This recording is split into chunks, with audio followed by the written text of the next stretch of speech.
welcome to the podcast about interesting, everyday people. I'm Daniel Lance.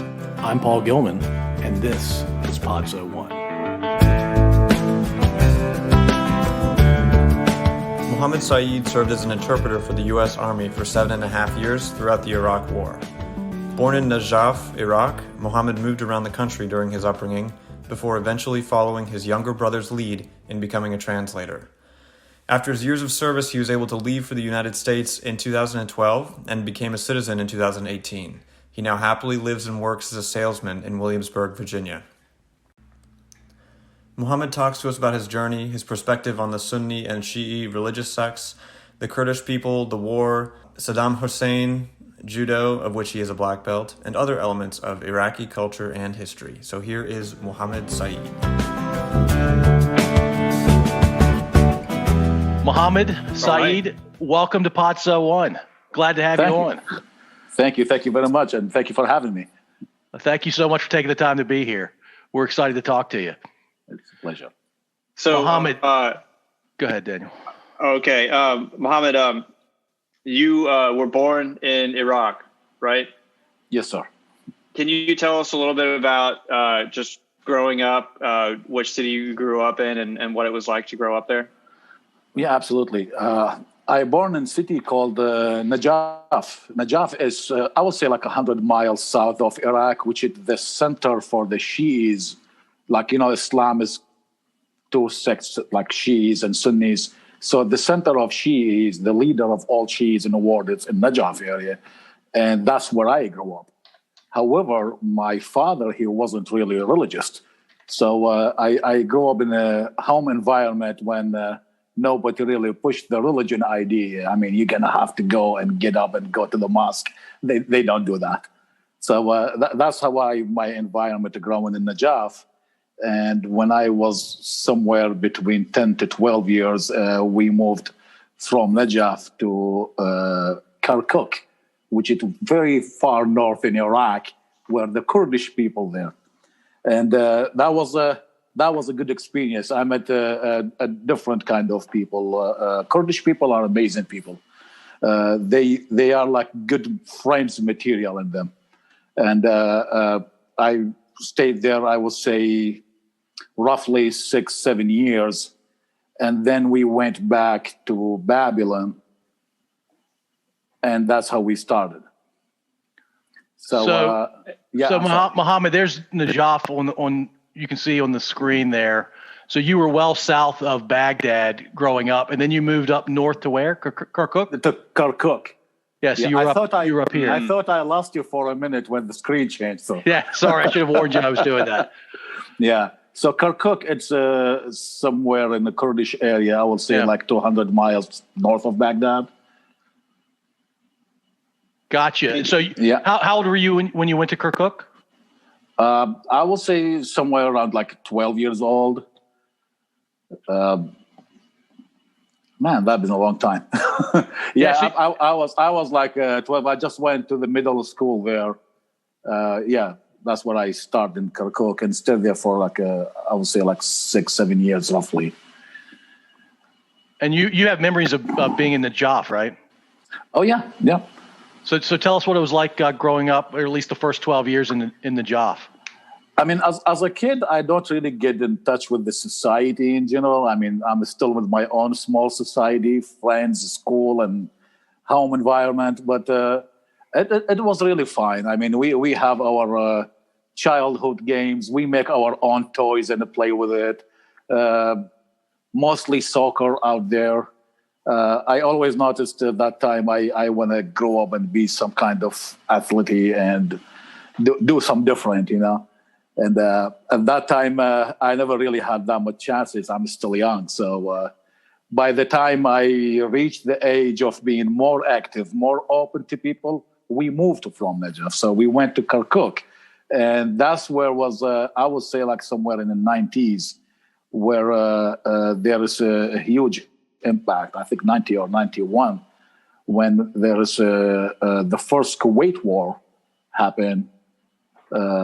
I mean, I would try to avoid to talk about politics, but Saddam's army went south to Kuwait, and the coalition forces come over and they just help the Kuwaiti to control their country. And that was a chaotic time. So all this thing going like in the political environment, I was just being kid in Kirkuk and just watching people and listen to the old people talking about the news. Saddam made a mistake and it's a stupid move to do. So, and from there, I spent a year out of the school because at that time the schools did not open. Mm. So yeah, and that's how I end up. I would say like somewhere around 14 years old. I started working. I get into the manhood. You want to be a man and working and a provider type of thing. So that's where I started working in the slaughterhouse. It's run by a Kurdish business actually, and they bring animals and they slaughter them. And that was one of the kid to whole thing up. Yeah, that's tough. So let's go back to 1991. You called it the first Kuwait War? Yes. That's so in America we called that Desert Shield, Desert Storm. Desert Storm. You got it. Yes. Sir. Yeah. And so, was there a second Kuwait War? Well, yeah, the Kuwait War is like an Iraqi perspective. The Kuwait is first Kuwait War, the first Kuwait War the American come in. And the second war is where the American come and took over the country in 2003, roughly. 2003. Yeah, it was March of 2003. Yeah, so that's kind of connected together in the Iraqi perspective. We look at the war, there's a first war. I mean, George Bush, the father, he had an opportunity to take over the country at that time. And for some reason, they did not do it. So the second war, his son, let's say, finished the job. Yeah. Do you think the older Bush should have taken over? In very different way, I think he should have. He had an opportunity. That was like on 1991. Saddam was super weak. Kurdish people, they used to be kicked out in the north, and that was in that region. So they brought their revolutionary army, let's call them Kurdish. They called Peshmerga and a Kurdish name, which is revolutionary. So they came to Kirkuk, all the way to Kirkuk. So they come inside like another 300 miles inside Iraq. People came from other sides. So Saddam was so weak. And it was a good idea to take him down at that time. So when that did not happen, man, he went back and he retaliated from many people. So I wasn't really in the age to watch everything closely and watch the media and see it. But I've seen what he done in the street. I've seen how get more brutal. And that's the time where I grew up and I reached my youth time, and everything was more crazy, was more restricted. In terms of ID check, there are checkpoints everywhere. You can't go from city to city without going through a checkpoint, like a border point type of thing. They check you, they check your ID, and you feel you are under control all this time. So I think that's how he gets stronger by the time they reach like 2001 and 2002. And it was really hard for the U.S. Army to come through at that time when he was most powerful. Yeah, so when you were moving around as a 13, 14-year-old in Kirkuk, you could move around Kirkuk no problem after 91, it sounds like. But if you wanted to go to Erbil or Mosul, you were going to get checked 2 or 3 times, right? Oh, yeah, absolutely. You can get checked if you want to go back to Baghdad. I mean, there's always checkpoints everywhere. And I had some stories about them. I see things. I mean, I was young at that time, and my ID prove I'm not even 18 years old, so I'm not in enlisting age.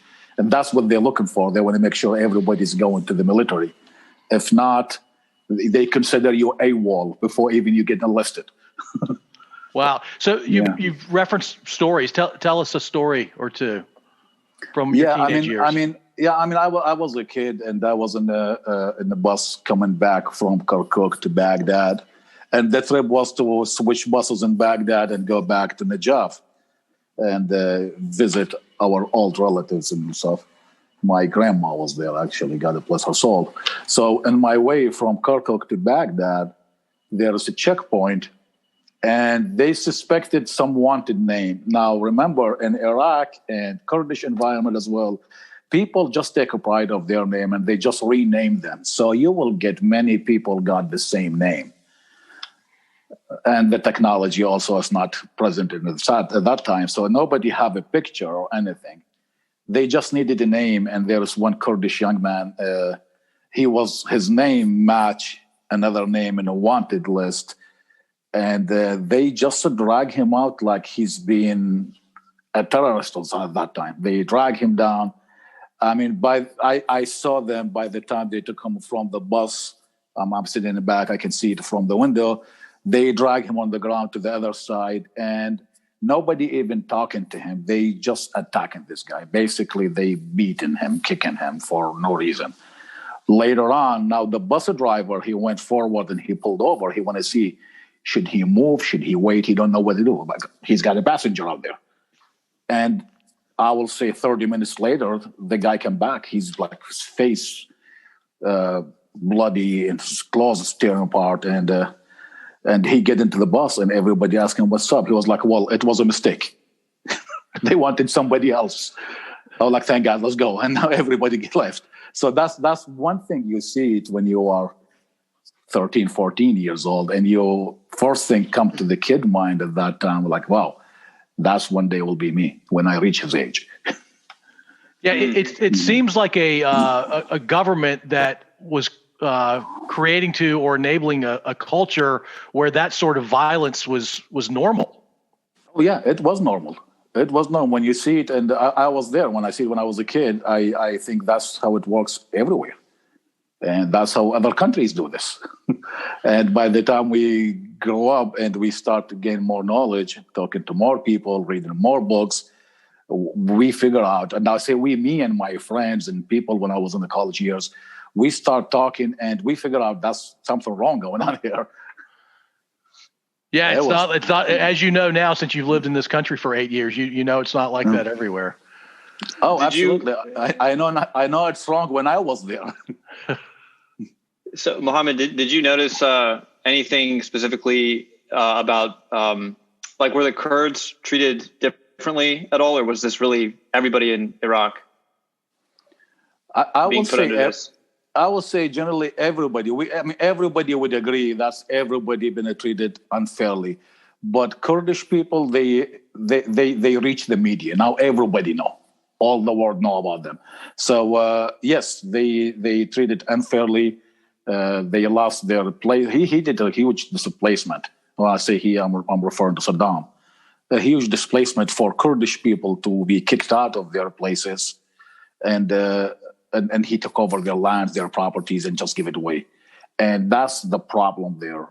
When everybody get out of the country and they start talking, so he already lost the battle in an immediate point of view. But everybody else in Iraq, like even Sunni people from his own town, like people in Tikrit, that's where he born.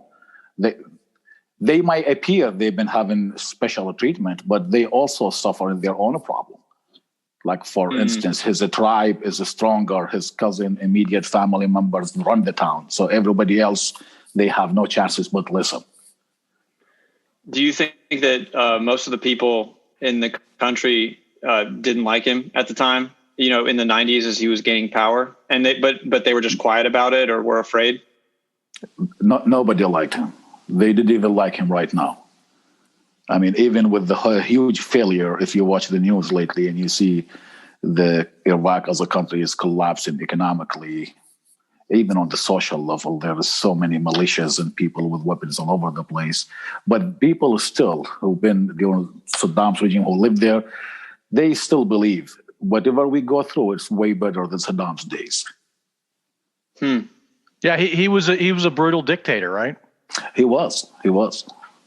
Yeah, he was responsible for countless deaths and beatings and just either directly or indirectly. He created a culture and an environment that was untenable. I think most people didn't leave Iraq because they didn't have other options. Is that fair to say? Yes. It's a dream for everybody to find a way to leave the country. I mean, I was growing in an environment, and I talked to my friends, and one of them, he was lucky enough, and he went to Amman in Jordan. And when he came back and he talked about Amman, for us, it was like a huge thing. This guy came from Jordan, like came from another planet. And it was a huge thing. I remember when he was talking and take a pride of his trip, how was the life look like, the buildings, the streets, and we are like, wow, that's where I want to be. Yeah, I've never been to Amman, but I've heard it's an amazing city. I had the pleasure to be there in my trip coming to the States. So. Oh, nice. That's awesome. Hey, so can you see my cursor, Mohammed? Yes. So I'm actually on the phone, so it's kind of. Okay, got it. Yeah. So Kirkuk. So in 1991, the Kurds had come all the way down to Kirkuk. You're saying? Yeah. And Erbil and Mosul was really like they considered that their capital, right? Or they still do. No, Erbil and Suleimania is their major cities. Oh, got it. Okay. Yeah. But they consider Mosul as a part of their region. Got it. Yeah. And it was combination of desert and what looks like mountains there as you head towards Turkey. Yes, sir. And Saddam essentially forced them out across the Turkish border, right? Oh, yeah. And some of them, they went out of the country. They went to Iran and all the way to south part of Turkey. They found some refuge there because on that region, there is a Kurdish live there. I mean, Kurdish people story, it's really amazing. If you get a chance to go back to their history, it's the only nation in the world. They never, ever had country. Wow. So we have a region that's between Iraq, Syria, Turkey, and even part of Iran. That's all a Kurdish population, but they never, ever had a country. So now they think, and I do believe that's how they think, Iraq is their country, which it is. I mean, they've been there since ever. Yeah, it's the cradle of civilization, right? And the Kurds were there from the beginning. Wow. Yes, sir. And I think that when I can't remember when exactly, but sometime in the mid 20th century, I think Britain and some other powerful, some of the superpowers basically carved up a lot of the Middle Eastern countries and said, this country is this and this country is that. This is Jordan. And I think that they didn't take into account the fact that there was a culturally distinct people and maybe even ethnically distinct people, the Kurds, and they didn't account for that and provide any sort of land or country for them. Yeah, they cut it. I don't know what they call the treaty. I think it's like Balfour Treaty or something. Balfour. Maybe. Yeah. The Balfour. Balfour. That's the the one that's that where they declared that part of Palestine became Israel. Israel. Yeah. Oh no, that's way earlier. Yeah, but the whole idea is they try to find a way to create leaders in that region. I mean, and historically, Iraq and Syria and Yemen, all this area, it's not a country; it's a region. It's all like Arabic Peninsula, and it's all the way go from Saudi Arabia to Iraq. This is why if you check the last names, the tribal system, you check their tribe name. You have the same tribe in Saudi Arabia and in Iraq and in Syria. So people used to be everywhere, and it's a nomad lifestyle at that time. So they just go wherever the green is. However, when they start cutting the land and making a treaty and try to find leaders in Iraq at that time, after the Ottoman Empire went down, they had to bring somebody to Iraq to rule it. So they went to Saudi Arabia. There is a big family, the same Saud family. They brought the King Faisal, the first King Faisal. He came and started the Iraq as a country. So, and that was under the British occupation at that time. Sounds like you you're a history major, Mohammed. Is that true? I'm working on it actually. Oh, nice. I'm going to school right now, studying history online. Oh, that's awesome. So you went to college in Iraq, right? Yes, sir. Okay. And what did you study? Yeah. I just want to clear the definition for college here. So, okay. I figured this lately, though. So going to the college, we call it in Iraq, you go into the institute, which is really 2 years after high school, and that's how you get a diploma. When I say diploma, it's not a high school diploma. It's a technical diploma after high school level. So there's something between the high school, we have a diploma, and we have the bachelor as a like a college graduate. Yeah. So it's 2 years after high school, and that's what I went through. I studied general mechanic. Okay. And what did you go back? When did you go back to high school from the what was it, the slaughterhouse that you were working at?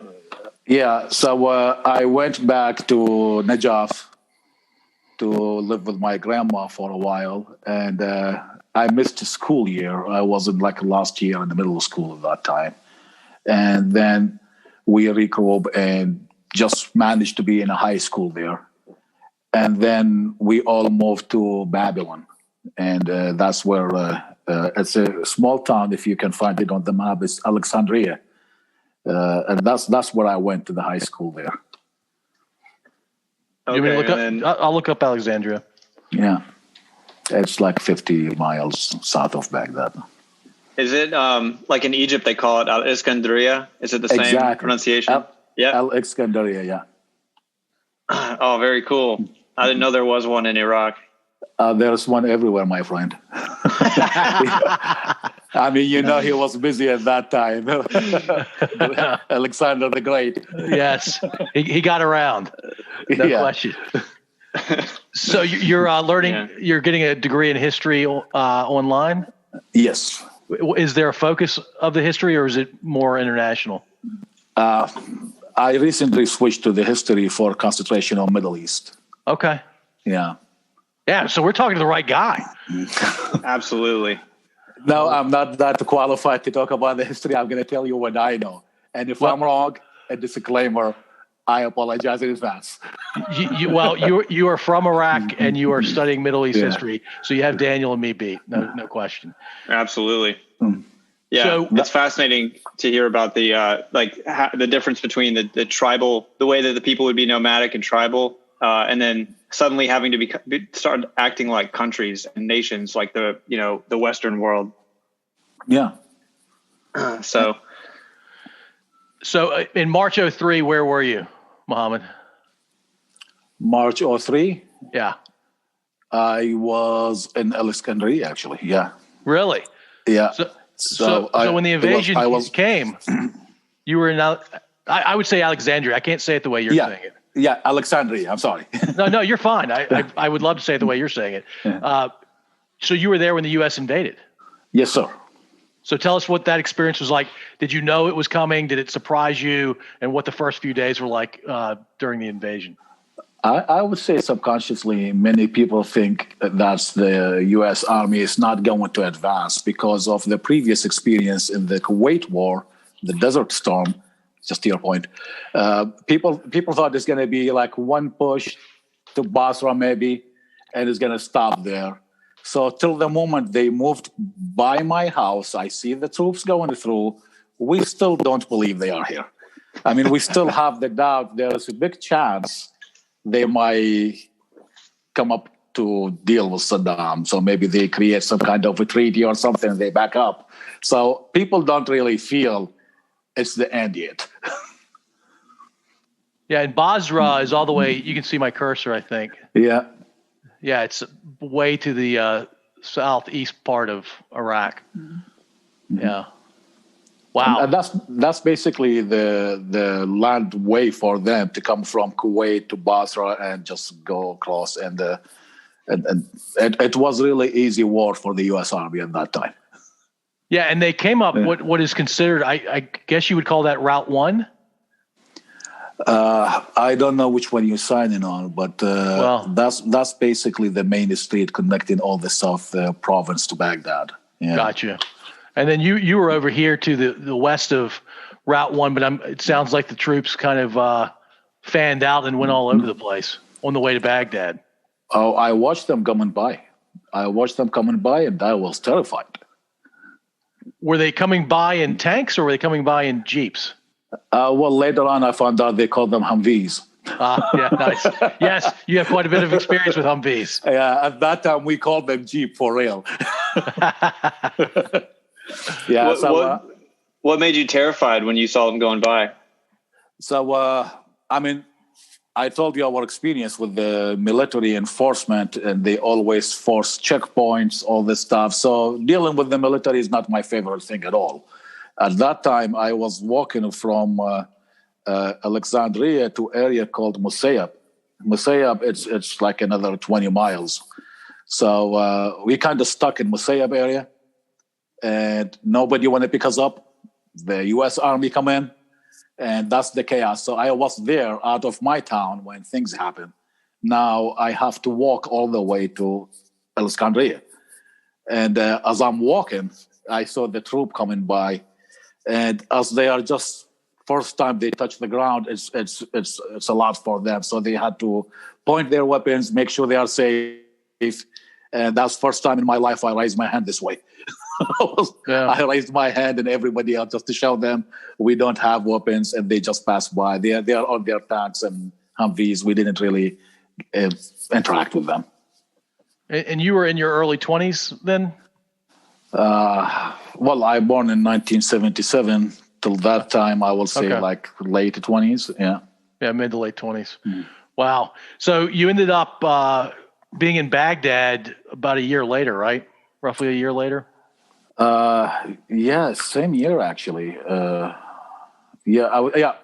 So by the end of 2003, they started to after everything like collapsed, they took over the country and the U.S. Army prevailed. They started to rebuild the the Iraqi army, but they can't call it Iraqi army. They call it Iraqi civil force. And there is a job opportunity for me. I was like, awesome, let's go and apply for it.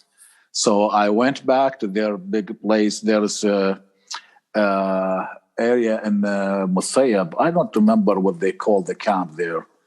It's a U.S. camp. They settled down there and they start bringing people to train them. So I was one of the trainees who actually talking to the U.S. Army there, and they teaching me how to be. It's like a similar course. It's like, what do we have here in the state? We have like a National Guard type of thing. That's the Iraqi civil force. They just wanted to do it this way, like an Iraqi National Guard in a way. Right. And when did you start learning English? Well, I was in a college, and my school was all in English. I studied mechanic, math, English language as a minor there. But I didn't really know I can speak English. I mean, I can read, I can watch movies, but I never tried to speak till I'm on the spot and there's people around me and I had to say something. And you were applying for an interpreter job, or you were applying for something else? No, I was applying to be part of the Iraqi civil force. Oh, part of the civil force. Okay. Yeah. Wow. And they got me there for 3 days of training, basically in a class of training. They took us to the range. And throughout these 3 days, I started to interact with them, talk to them, and they found out I can speak good, roughly have English. So they needed me to talk to other people. And one of them, he said something. He was like, would you consider to be an interpreter? I was like, well, I'm not sure I can fill that shoes. So I'm going to pass. I'm going to stay for the Iraqi civil force. And I just refused the opportunity there, which it was a mistake of mine. So how long were you in the Iraqi civil force? 3 days. We finished the training, we went home, and we done. That's it. Oh, that was it? That was it. We never get hired anymore. So what happened is the U.S. Army trained people, get them ready, and they send them to the Iraqi local government that's newly established, and it's chaotic, so they don't know what to do with us. They will just go home. I mean, like, who's going to pay you? I mean, nobody will pay you. Why you are here anyway? Right. So after 3 days of training, I went back to Alexandria, like a local government, and that's what they advised me, just go home. So I went home, and at that time I was coaching judo in Alexandria. Oh, you're a judoka? Yes, I'm a judo. I'm a judo fan. Let's say it this way. So I was I skipped that part when I was talking about myself. When we went to Babylon, Alexandria part of it, I got into the judo when I was like 16 years old. And I stuck with it till the end, till I left the country. So wow, you did it for have you done it? That was a long since? time. Yeah. It was a long time. That's where I went to the high school. I finished my college there. I even got a job there working for the military industry. So are you a black belt in judo? Yes, sir, I am. All right, very cool. Thank you. So you were back home. You had been told that you had just been sent home by the ICF because of all the chaos. What did you do? I went back and teaching judo and just to try to move on with my life. At that time, I was working for the Iraqi military industry as a warehouse manager there. And where the war happened, the whole establishment collapsed, but we're still receiving a paycheck. I mean, it's a small amount of money, but I'm receiving a paycheck. So for me, it wasn't like the end of the world. I was trying to advance myself, get a job. But at that time, I was like, all right, this one didn't work. I'm going to just start receiving my paycheck from the government, keep doing my judo, and see my next call. And that's how I ended up being an interpreter, actually. Hey, so Mohammed, before we get to you becoming an interpreter, I don't know anything about judo. Daniel's into jujitsu. They just sound like foreign concepts to me. So, they are cousins. They are similar. It sounds like. Yeah. Is there more striking in judo than in? No, judo is wrestling. It's wrestling like a Japanese style wrestling. Really, I would say it's closer to Romanian wrestling with the different uniform. Okay. Yeah. So judo is most common. It's one of the mother arts there, really, in the martial art. So Daniel's about 5'10", 155 pounds. You'd have no problem with him, right? I think he have no problem with me because now I'm 250. So he's winning. Good job, Daniel. I don't know about that. Yeah. I haven't done a lot of judo, but I've heard that it's one of the things about it is it puts a lot of emphasis on achieving as much as you can with as little effort as possible. And you using like the balance and the weight of your body to perform takedowns. And there's an economy of movement involved, which I always thought was really cool. It's really science, and it's easy science. And I always been in love with my school classes. I like physics and I like math at that time. And I found the judo, it's really incorporated the physics and math, with the like fight art. And basically the whole idea is to be the most gentle person who won the fight, if that makes sense to you. But where there is a movement to be more like creating some kind of force or something, it's always available for you. So who's the one who take control? The one who more stable. That makes sense. Right. Yeah. Have you done judo since you left Iraq? I tried, but I really never had time for it.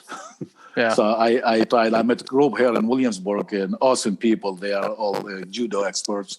I stayed with them for a couple of days, but I couldn't really keep up with them due to my schedule and jumping from work to work. I want to find my place here.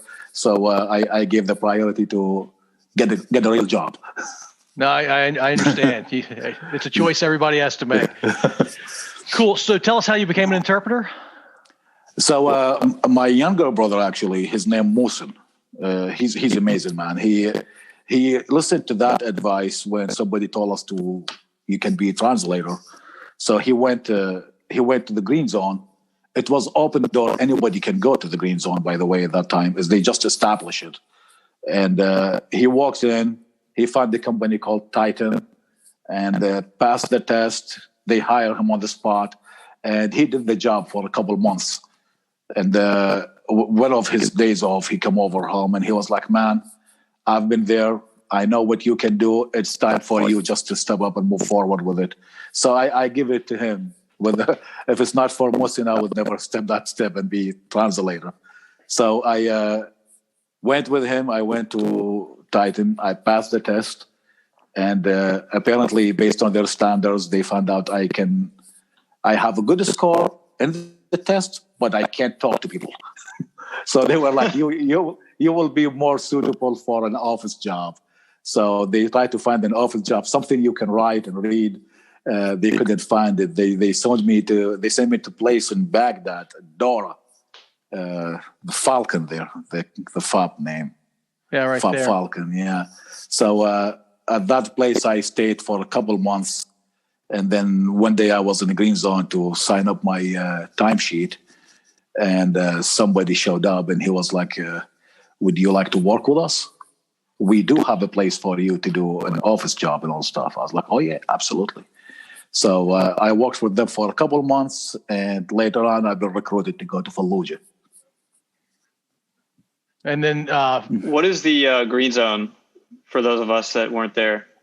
A green zone is like they wanted to establish a place after where bad things start happening, and there is a small movement, people are protesting, explosion here, shot there. Now the U.S. Army actually come up with the idea to create some a safe area for later on they call it the international zone. So the green zone is the most protected area in the middle of Baghdad, and that's where Saddam's palace is there. Then what else we have there? The U.S. embassy took a place right now, and there is so good places for the Saddam's group, like the ministers, the leaders. They all live there in huge mansions. So what the U.S. Army did is really surrounded the area with the concrete and created a safe area, and they put the checkpoints and make sure this area will be like violent free, basically. And that's where Titan was, inside that area. Yeah, there were several countries that had their embassies in there. Mm-hmm. And then, yeah, if you were a big contractor, you tended to be centered in the green zone because, to your point, it was safe from just about everything except mortars and rockets. Yeah, and everything else you can call it a red zone. Right. Not that's exaggeration. Right. Yeah, very. Wow. So you ended up. Tell us about how you ended up in Fallujah. Yeah, so I was jumping from place to place as a translator. Wherever they want me, I'll be there. I mean, I really enjoyed it. I love learning more, talking to people more, made some friends. And I end up in the green zone, working in a place in, I think it was National Guards there, the U.S. National Guards. And we go do patrols in Baghdad area, which I really love these places. Go to Saddam's son, O'Day. He has some good places like his own sport club or something, and that's where he keep his best horses. So that was my daily job. Just go there and play with the horses, talk to people. So I loved it. Later on, somebody showed up in my office and he said they needed people in Fallujah. And they needed somebody who can read and write because we have a problem to get people who can actually write or read documents. And he offered me a good paycheck. I was like, all right, I'm sold. So I went there, but I don't know what I'm walking into. So that's what I realized, paycheck is not really a reason. I went to Fallujah and the war started. They just stopped everything and I ended up going in the field. And at that time, I mean, it's been a preparation to push it through Fallujah. Later on, I understood what happened. The U.S. Army was out of Fallujah, leaving Fallujah free area. That's where the bad guys start to create a vacuum for them. So all the bad guys went to Fallujah. That's where they start their activities. And then the U.S. Army surrounded the area and pushed it through it. And it was a brutal, but it was also a win for the U.S. Army. So that's where I start from beginning to end with them. That's in general. Other than that, I really can't go through the details like what unit I worked with or what I did. No, I totally understand. So you were there. You went to Fallujah in early 2004, and you didn't leave until late 2011, right? 2008, actually, I left. Okay. Yeah. I left 2008. So you were there for four plus years. Yes, sir. And on this time, I couldn't leave the area. I couldn't leave Fallujah camp. I just stayed there with them. So I go out of the camp, do my job, but I come back to the camp and I stay there. I don't take days off. Yeah, so 7 days a week, 12 months a year, you are dedicated to helping the U.S. It sounds like the Army. You were with the U.S. Army? It sounds like this, but I'm still considered civilian. So I have to get my badge with me all the time. I have to explain to people who I am, who I work with. But after all, I met some great people there. That's how I learned more about the language, U.S. culture. I mean, coming to the States at that time is not even an idea. I have no idea I will end up here one day. But I was just talking to people. I think it's fascinating, the difference in the culture. I love the sight there when you see people, different colors, different background, and they all together wearing the same uniform. I mean, that's where I want to be. I just like it. Yeah, it's pretty cool when that comes together and everybody has a common purpose and everybody's being extremely considerate of their fellow teammate and fellow soldier. Yeah, it's pretty neat stuff. It's amazing. I've seen it in the camp. I've seen it when I talk to them. I mean, I can tell the personality is different, but we all on one side, and it was amazing side. And I really hope everybody think this way and see the value of being different. It's amazing. It is really cool. Daniel and I kind of have that as part of this podcast. We love learning different stories, and we don't care what your background is and what you look like, but we are interested in your story. I wish we could get into some detail about your 4+ years in Fallujah, but I understand you want to protect folks, and I appreciate it. I mean, I don't know if you recall, I mentioned earlier, I did not sign a paper or something or a disclaimer, but out of respect for people who fought with us, people we lost, people come back home, all of them, anybody of them will hear this. They know how much I respect them. I'm not going to talk about details, but all I say, I appreciate everybody I worked with. Yeah, and I'm sure they appreciate you too, because you were clearly dedicated to what the American military was trying to do over there. So where did you go after 08 or in 08? I went back to Baghdad, actually, and the Green Zone, they switched companies. So it was Titan, and there is another company take over, GLS, I think. And they just like reset everything all over again. And I was there, and they told me, well, if you want, we can have you relocated here in Baghdad. And I liked the idea. I was like, dude, I'm tired of being in Fallujah. I've been moving target for a while. So I wanted to be a stationary target. I end up in Baghdad working with the different unit. And from there, I stayed with them for like 6 months. Do the same thing, patrolling, talking to people. My job always been the friendly side, the good building relationship between the U.S. military and the locals, and to try to move things around. But after that, I got an opportunity to work in a program to train the Iraqi army how to use the M16 at that time. So I went to Kurdish. Kurdish is another camp somewhere in Diyala. And I ended up going back to an area called Basmaya. They requested to have somebody have a mechanic background and can relay the language for the Iraqi people to use M1A1 tank. Oh, wow. And and that's where I get into it. I met some expert tankers, amazing people. They have to teach me everything so I can be able to teach it to somebody else through them. And they took the time and they taught us so much details about the tank operation system, the ballistic system and ballistic solution, how to create and all stuff. And I started from there and stayed with them till the end of the program. And it was by the end of 2011, early 2012. And that's where I got my visa. So I came to the States in 2012 or March.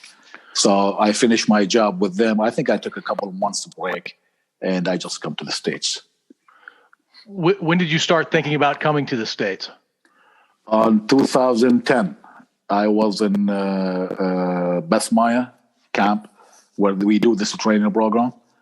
and many people applying. And a friend of mine, he needed my help. He was like, well, I want to apply for this, but there's forms I need to fill it up, but I don't know how to write.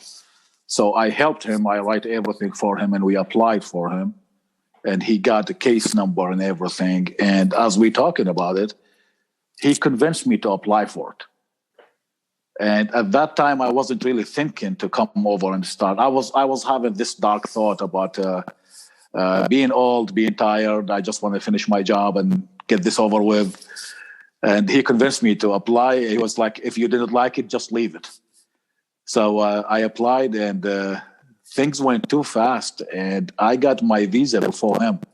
Oh, wow. He really hated me for that. Well, maybe you got it really fast because you served for 4 years in Fallujah. You replaced a translator who had been killed in action, right? Yes, sir. So when I went there, I didn't know that. They came and they needed somebody to fill a job, and that's got some semi-classified information type of thing. And they couldn't hire an Iraqi local interpreter for this job. But at that time, they don't have a choice. The interpreter they have, he passed away. He killed in action. I never met the guy, but I feel bad for it. Yeah, however, I didn't know that till I started the job with them, and they told me what happened to him. And I was like, it is what it is. So I get the job done for them, and they found out I'm really eager to learn more and try to, I don't know, I always been eager to learn more and meet more people, talk to as many people as possible.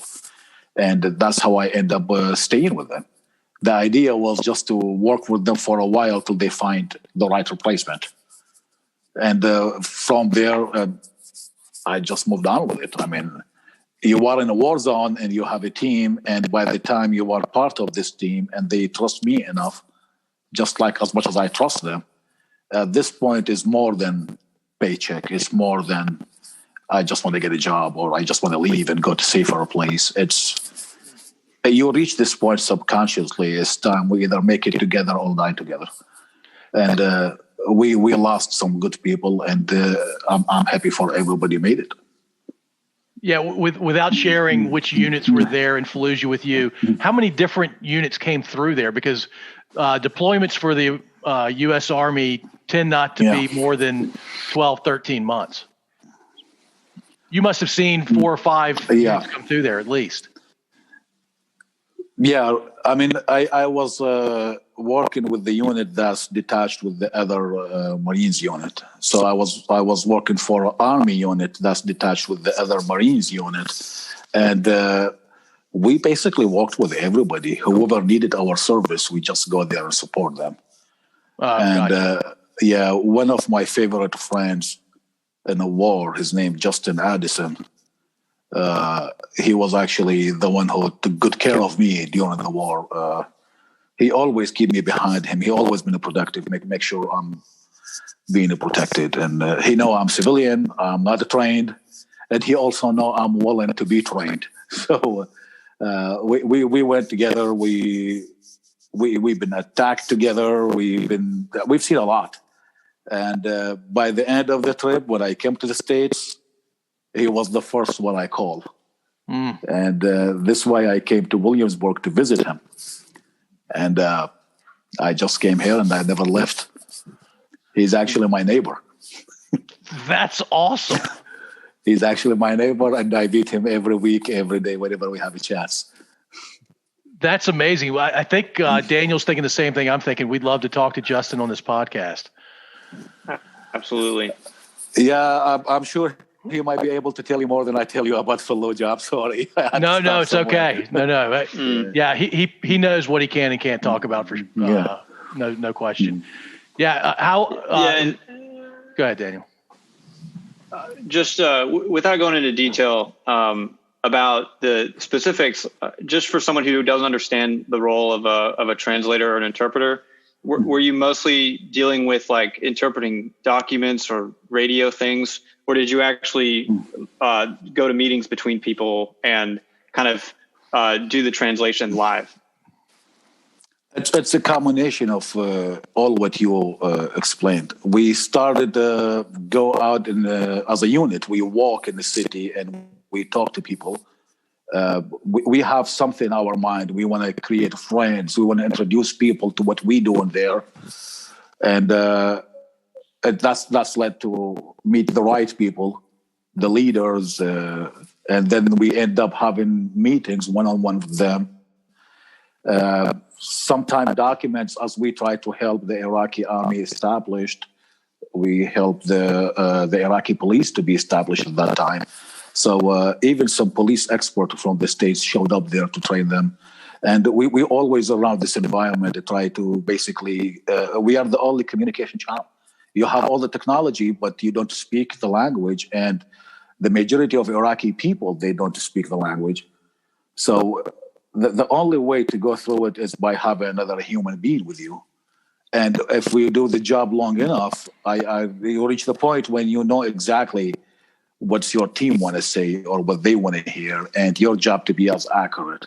So it's more than language now. We have the cultural factor, which is, I mean, sometimes you say something, it makes sense. It might be funny here in the States, and it's so offensive back home in Iraq or backward. They think it's funny, and if I translate it to you, you will be offended.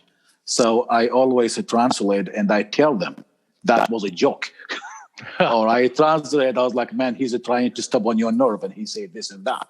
So this is small details. It changed the whole concept of knowing where you are.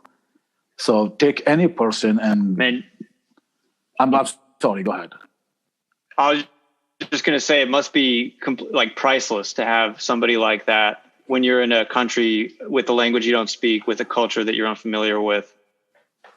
It is. It's so important. Like if you go to China right now and you don't know anything about Chinese, you are under the mercy of the Chinese people who speak English.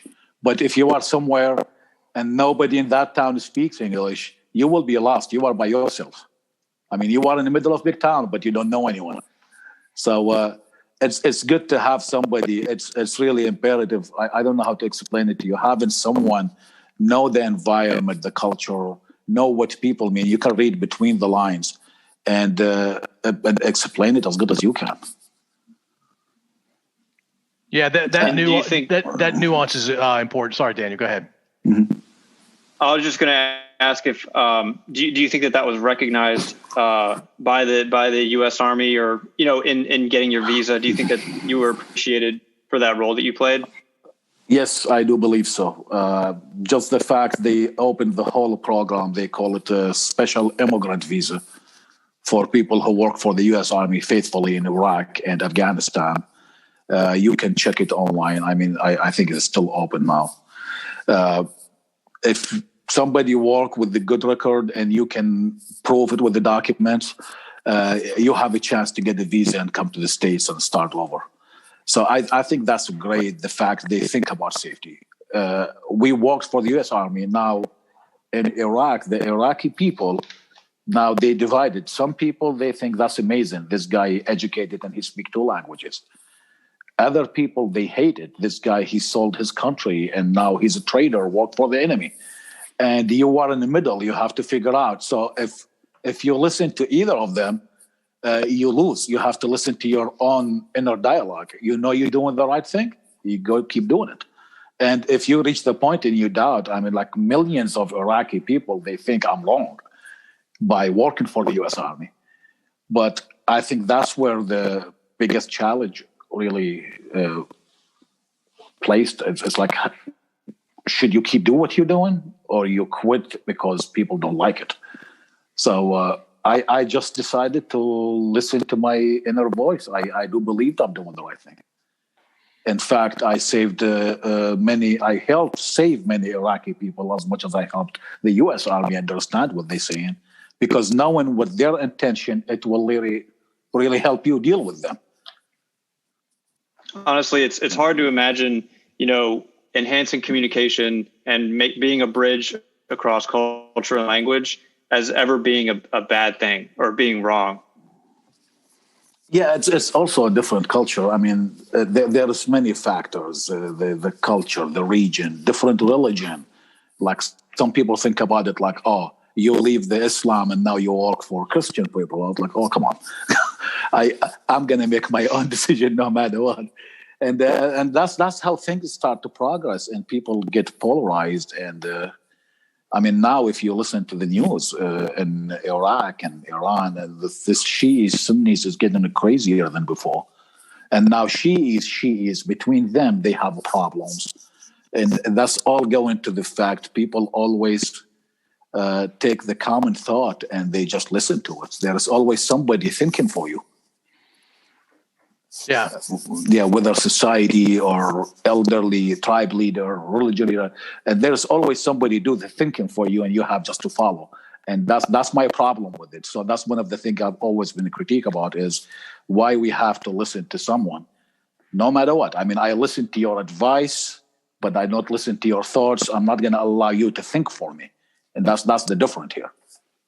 Yeah, you're clearly an independent thinker, and Yeah. I think you've lived an amazing life in part because you're an independent thinker. Hey, so Mohammed, my favorite translator story when I was in Iraq. You ready for this?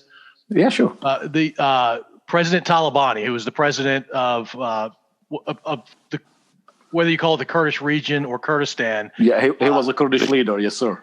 Yeah, when he moved around, he had a 40-man element that would protect him. It was basically his security force.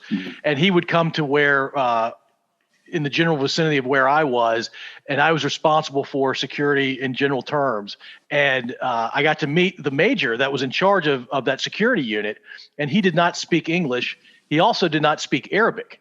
He only spoke Kurdish. And so every time I met him about once a month. So we met probably 9-10 times. I would have to say whatever I was saying in English to Talabani's chief of staff, who took my English, turned it into Arabic, and he would speak that to the sergeant major for that unit, who would take the Arabic and then speak Kurdish to the major. And this entire time, I'm looking at the major, while there are multiple interpretations happening for every 2 or 3 sentences I say, and then he would say 2 or 3 sentences, and we're looking at each other, but we can hear from the side multiple language being spoken until it came back to English. It was fascinating. It's the most I've ever concentrated in my entire life. It's been like 15 years now for that story. Yeah. Almost? Okay. Yeah, almost. 15 years later. Yeah, it sticks with me, man. I want you to know that Talabani actually speaks Arabic. Well, I wasn't with Talabani. I wasn't with Talabani. I was with his chief. Yeah. It was the major. It was the major who did not speak Arabic. Yeah. Yeah, I thought you talked about Talabani. I was like, man, No. speak, he probably messing with you. Oh, no. I know for a fact the major and the sergeant major were messing with me. But yeah, I never got to meet Talabani. He sounds like an amazing guy. And by the way, I echo everything you said about the Kurdish people. The ones that I met are amazing, awesome people. They are. Very cool. All right, so let's talk about you coming to the U.S. Or Daniel, do you want to ask our standard question? Excuse me. Let's talk about the U.S. first. I'm curious to hear what your impression was when you came for the first time. Wow. Yeah, that was a day. So, well, by the time I'm coming to the States, I want you to understand I met many people in the military, and they told me many stories. You watch the movies, you do everything, and you set your expectation based on what you see and know. But when I come in person and went through the airport, JFK, and I get another plane, and I went to North Carolina, and that's where I started. It was in Raleigh, and it was like a vacation for me every day. I mean, everything new, different environment. I mean, it's just amazing. I look around, the air quality is different. The bottom line is, for me personally, when I come over here and look around and nobody's shooting at me, I think I'm in the right place. Nobody shoot at you. You are a happy person. But it was amazing. Why Raleigh? My brother, he came before me, and he was in Raleigh. And I came to start with him, and I stayed with him for really a couple of months. And I came to visit in Williamsburg, visit Justin. And as I'm talking to Justin already talked to his boss, and he talked to Colonial Williamsburg Foundation here in Williamsburg. He talked to his boss, he talked to his team leader, and I was there. Everybody come over to talk to me. They want to meet the guy he was serving with in Iraq, and they offered me a job, and I took it. It's the first job offered to me, first opportunity, I'll take it. I'm not going to make the mistake of refusing a job anymore. Do you still work there? I worked with them for a while, and I found better opportunities, so I just kept jumping to find where I can fit the most. So I did multiple jobs ever since I come over here. And each job adds something to my knowledge, adds something to my experiences, and by the end, it's all positive. So, coming over here from Iraq, obviously, it's a very different landscape. It's a very different culture. How were you received, and how are you received even now? I will tell you with my personal experiences. I talk to people every day. I'm a talker. I go out there, I smile, shake hands, and I don't know, I think it's in me all the time. I never, ever met the wrong person. I mean, it's been here for 8 years, and everybody I meet in my life, they are good people. The courtesy, the generosity, it's just the nice, kind words, the small things that make your day. And I appreciate all that. I look for these opportunities. A small thing you say or I say, we make somebody smile, and it make difference. So, I mean, I don't know what the nature of your question, how people perceive me. I think people open friendly. And they still. How do I perceive it? I was terrified. I can't even talk to people. I mean, I know what to say. I know what they're saying, but I was hesitant. I was speechless so many times when I come. My first year, it took me a while. Justin has to be my translator. The one I used to translate for him. Every time I say something, with the pressure, stress, and nervous getting me, my accent goes so heavy and people don't get it. And you have to explain it to them. That's what he meant. That's cool. Turn the favor. Yeah, and he did a great job, I'm telling you. All right, Daniel, I'm going to ask our standard question. All right, hit it. Mohammed, have you listened to any of our episodes? Yes, I did. Okay, so the standard question is, if imagine you were 25 again in this hypothetical, and you have no responsibilities other than yourself. Would you rather join the military or do stand-up comedy, military for a few years, stand-up comedy for a few months? I would do what I did. I would join the military. Okay. That's another one for me, Daniel. Boom. Yeah, and just to clarify, I'm not a stand-up comedian. Even though Paul keeps saying that he's the military answers are in his bucket and stand-ups in my bucket. I don't think I ever claimed to be a stand-up comedian. So it's all. I can't change. Yeah. I can't change my answer now, man. I'm sorry. I feel bad now. he wants to make both of us happy, Daniel. No, I learned. I wouldn't. So much. I'm sorry. I think there's a delay. I was just saying I wouldn't wish the stand-up comedy life on anyone, and I don't even know it that well. So it sounds hard. I don't know. I like laughing. I like make people laugh, but I don't think I'm good at stand-up quality material. But I learned so much from the military, from people I met, great people. Some of them, it's just always in my mind. We're still in touch and communicate with each other. And some of them, I forgot their name, but I just remember their faces. I remember what they told me. And all these things add up together. I think is the best school for a man to learn things is just to go to the military. However, you don't have to go to the military to serve your country. You can serve it from everywhere. Yeah. Tons of ways to serve your country. Yeah. No question. Hey, so when I was over there, I think the coldest it got was 32 degrees. I think it actually snowed one day while we were there for maybe 15 seconds. It was pretty rare. I think it happens maybe once every 100 years kind of thing. But you grew up in a very warm place, right? No humidity, but still a very, very hot place. Coming to Raleigh or even Williamsburg, the winters had to be brutal for you, right? Oh, I loved it. I had enough heat in my life. I remember the first time I see the snow falling, and that was 2012. Actually, it's early 2013. It was a snow, and this like half inch of snow in Williamsburg. And I just took a Jeep. That's the first car I bought. And I was just driving around, just enjoying the snow and everything. And it's just amazing you ask me now. I was thinking about it. I was like, wow, I see snow falling. Usually I see sandstorm. Right. Oh, man. Hey, so you grew up Shi'i, but you obviously spent a long time in Iraq, and you ran into, and you know the history. You're learning more history even as we speak. Tell us about Shi'i culture versus Sunni culture versus Kurdish culture, and what it was like growing up amongst those different cultures. Well, Kurdish are Sunnis.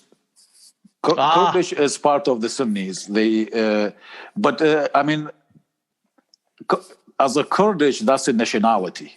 So they are Iraqis and Kurdish. Got it. And they can be Sunnis, they can be Shi'is, it's up to them. They are part of this society. But the majority of them are Sunnis. And they have a great relationship with the Sunnis politicians in Iraq right now. So Shi'is, let's go back in the history. So Shi'is, they follow Muhammad's cousin, his name Ali. And Ali, he's supposed to be the first, what they call the first Caliph after Muhammad. So the Sunnis follow Muhammad's friends, Abu Bakr at that time. And that's where the first division starts, because Ali's supporter, they want Ali to be the leader. Abu Bakr's supporters, they want Abu Bakr to be a leader. And that's from everything went through. However, that's not the only reason. There's the interpretation for the Quran. It's also have some different aspects. The way they view the prayers, like in Muslim practice, there's 5 prayers. So the Sunnis do certain 5 prayers every day, while Shi'is, they interpret it in a way you can have 3 times to pray. There's 2 prayers in the middle of the day, and there's 2 prayers in the end of the day. You can have them combined. So, and there's more details about it. I'm not really the right person to talk about the religion part of it, why they think this way, where this came from, like in a religion point of view. But historically, it's started from that point when Ali did not become the Caliph, which is the processor. What do you call it? I don't know how to explain this one. Which is the follower, like the Successor? first leader after successor. Thank you very much, sir. Yeah. So he's supposed to be the first successor, but eventually he became one. So he became the 4th one. Wow. Yeah. So, yeah. And that's what made people like, they think he's supposed to be the first one, and we just keep following him. So whatever he do, and his son and his son and his son, they went like basically a family side now. So the family thing is, let's say, it's like not the democratic way, like by inheritance. If your father or your cousin is the Caliph, you have to be one. While the Sunni side, they believed in the first election practice after Muhammad's died, and they elected Abu Bakr, and from there they start to do the election. That's what the history say. However, when we talk about the election, it's also it's a deal making too. I'll be the first, you will be the second. So there are so many aspects of it. So the Shi'is in the south and the west part, I would say the south and east part of Iraq, that's where most of the Shi'is, they're closer to Iran. Iran adopted the Shi'is too. So that's where they have a closer relationship and they affected by Iran. Sunnis is the west and the north side, and that include the Kurdish. They different sect, and they mostly follow in the Saudi Arabia, because part of their regions actually go all the way down from the west side to meet Saudi Arabia. So, and that's what people been accusing Saudi Arabia funding the Sunnis and Iran funding the Shi'is, so they will always try to overtake each other. Nothing can prove this theory anyway. That's basically the thing work. However, in the middle of Alexandria, where I am, and north part of Babylon, all the way to north of Baghdad, this area is like the overlapped area, the conflicted area where the Shiis and Sunnis live together. So in my youth times, I was growing up in a place with my friends in the college, in the Judo, everywhere. They are Sunnis and Shiis and mix, and we don't even know the difference. I never really noticed one of my friends, he was Shiis or Sunnis. I mean, now I'm thinking about it, maybe I will make a mistake if I want to classify them. But later on, after the war, things get more violence coming to the country. People with weapon attacking here, explosion there, and it's just things start to polarize, and you have to pick up a side. And at that time, I was already working as a translator, and things get even worse and worse. And now I find myself without friends. I'm actually in a place where both sides of my friends, Sunnis and Shiis, they don't like what I'm doing. So I'm keeping my secret and keep doing my job. Yeah. Wow. Did you when you moved to Kirkuk as a kid, that's mostly Sunni, right? So was was there anything with you being different from everybody else, or did it also feel fine? Because like you said, the Kurds are friendly. They are friendly, and it was fine. You don't feel you are different. And it's also, I was a kid at that time, so I'm dealing with the kids my age. And I think being child is beyond being polarized this way. Makes sense. I hope so. Do you still have family in Iraq? Yes, I do. Do you keep in touch with them? Yeah, I mean, friends, brothers and sisters. My father's still there. Occasionally, I am in touch with them, but the majority of the time, I will say like every once in a blue moon, we have a conversation. What's it like over there? Like politically, or just the conditions of the country? What's the climate like living standards, that sort of thing, and politics? Well, the politically is chaotic now. The young people actually went out in the street and protested last year on October, and their protest resulted on taking off the prime minister. And now we have another prime minister to cover up for him, and he's responsible to run a new election. People in the street, they don't like the Iraqi parliament, because everyone in the Iraqi parliament, well, I will say the majority of them, they do have connection with an armed militia on the street. So, and they are corrupted people. So that's a chaotic situation when you can't really work in a country where everybody in the power, they are crooked. So that's on one side. And that's really led to have the economy situation went all the way down. And that's affected everybody's life. So people in Iraq, economically, they are not secured. Well, and other than that, people are still going out, they still working, they still loving each other, they still laughing, and it's fine. Life move on. But still, it's even still with a struggle. COVID. Yeah, even with COVID, and unfortunately, COVID is it did not teach Iraqi people to stop off being close. We have this culture; we always shake hands, and if you don't shake my hand, I'm going to be really offended. Uh, so Iraqi people, they still struggle with it. So it's still shaking hand. They still visiting each other, talking. Culturally, when you meet somebody after a couple of days, it's so appropriate to shake hand and kiss on the cheek. Now you've been there. I'm sure somebody tried to do that to you. Oh yeah. But yeah, people are still doing that, and that's not helping the COVID situation. So this social distancing is not going to be easy to enforce it there. Gotcha. So are they having a worse time with COVID than, say, us in the U.S. because of that? I really can't say it like definitely, but I don't really know anybody that I know from my family or friends. I never really get the word that somebody get the COVID. So if you go to the statistics and you see things and you hear things, I mean, first, you can't really rely on the statistics there because we don't have the reliable system to get it. So it's basically whoever come to the TV from one hospital saying different number. But in general, people, I mean, they live with it. They just live with it. Yeah.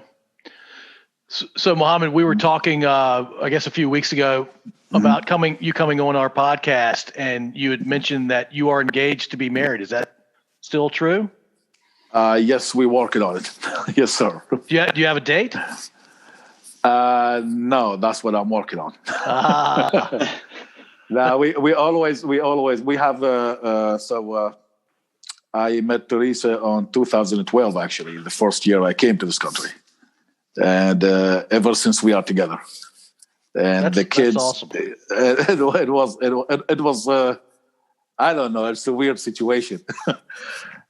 We met, but the kids, they used to be shy. They don't like stranger. But first time they meet me, they are just open to me, and I just love them. And by the years, we moved in together in 2014. And ever since we are together, we do everything together. So they are my favorite kids. I love them like my own. And they are the reason I'm not setting up the date yet, because they have the priority now. So me and Teresa, every time come up with the idea, maybe we can do it this year. We have so many reasons to postpone it because we take care of them, school, things to do. So it's all get kicked out. So I'm working on it. I'll let you know though. How old are the kids? So Gabe just turned 11. Sabrina, she's 15, and Jocelyn is 17. Okay. And we've been together for the past 8 years, I would say. So they were babies when I had them first time. Yeah. And then they grow up. I can see myself in them. I can see my influence on them, and they are amazing. Jocelyn just started driving. She got a new car. Well, a new car for her, but it's not new to her. Yeah. Yeah. Hey, so Daniel's dating a young lady, and he's been dating her for a while now. Do you have any advice for how he should propose when he eventually proposes? I'll tell him what I did. And he can do it or leave it. What do you think, Daniel? I think that's great. I think Paul could have just asked, how did you propose? But that's okay. Now, it was the Thanksgiving, and she was cooking, and I did everything to make her mad. Everything a woman don't want you to do that day, I just did it. Interesting. She asked me to do this, I'm not doing it. She asked me to do that, I'm not doing it. And she was really mad. I called her, and she was so irritated, and I gave her the ring. And she was conflicted in a way she don't know. She should slam me on my face or give me a kiss. That's a great story. I should have done that. It's different though. Yeah, because you don't know what you're going to get, right? I know it's not going to be slam on the face, but yeah, you got to be careful, though.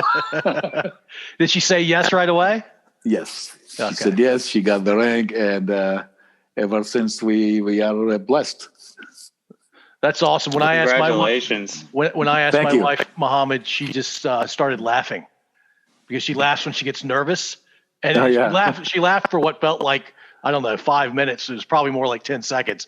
And I said, "Well, are you going to answer the question?" And then she finally answered the question. Yeah, she was so lost for that second, which is really amazing. You look at her; she don't know what to say, she don't know what to do because she's really mad from everything I've said and do. But now there's a ring on the line, so Nice. Oh man, it was an emotional roller coaster. That's awesome. that's a genius strategy. So, hey, what do you do for a living these days? Right now, I'm working as a salesman in a home performance company. Okay, nice. Do you like it? Oh, I love it. I started with them as a worker, and I made my way, became a team leader, and they found out I can do more. I actually asked them if there's anything I can do more. I want to learn how to be there, and they gave me the opportunity to be in the sales force, and I had a good success with them, and I just enjoy every day. I love my job. We should probably mention how we connected. It was through Ed, right? Yes, yeah. And I don't really know what he was talking about for a moment. He said, I met a guy from the military and he want to talk to you. And he was like, probably somebody know you from the military. He got me confused. But yeah, when I talked to him with more details and he explained it to me, I was like, you know what? I would love to meet you. And then see if there's anything I can do to support your podcast. No, we are very appreciative of you joining us. And I'll tell you, when you sent the email through our website, Daniel and I were very excited to read your email, and we were super excited to talk to you. So I'm glad we had an opportunity to do that tonight. It's a pleasure, really. I enjoyed every moment, and you guys amazing. I like your podcast. I see the other videos. And I like the ingenuity, like something new. We just meet average people and we learn from them. And I learned so much from people you talk to. It's beautiful, right? Yeah. It is amazing, really. You feel like you know these people. I probably meet them today. Yeah, Well- and thank you for giving us the education. And I don't know if anyone's told you this before, but you really have a similar vibe as Sean Connery, the actor for James Bond. Have you ever seen like him in any movies? Oh, yeah, I know him really well. I saw his movies. I saw everything. But the first time I hear it, somebody referred it to me, though. Yeah, it's the way that you end your sentences. It's very Sean Connery-esque. So take that for what it is. But I really appreciated talking to you, Mohammed. It was a pleasure, sir. Thank you very much. Hey, Mohammed, please do me a favor and tell your family and friends that are still in Iraq to listen to this episode because I love getting downloads from across the globe, and we don't. I'll do my best. I'll do my best, but I'm going to end up translating everything we said. Yeah, that may be more trouble than it's worth. I'll do my best, sir. That's great. Thank you so much for joining us, Mohammed. Thank you for having me. You guys are amazing.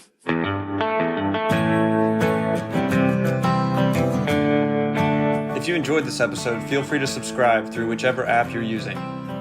To share your thoughts, head over to our website at podso1.io, and there you can comment on episodes or send us feedback directly. Thanks for listening.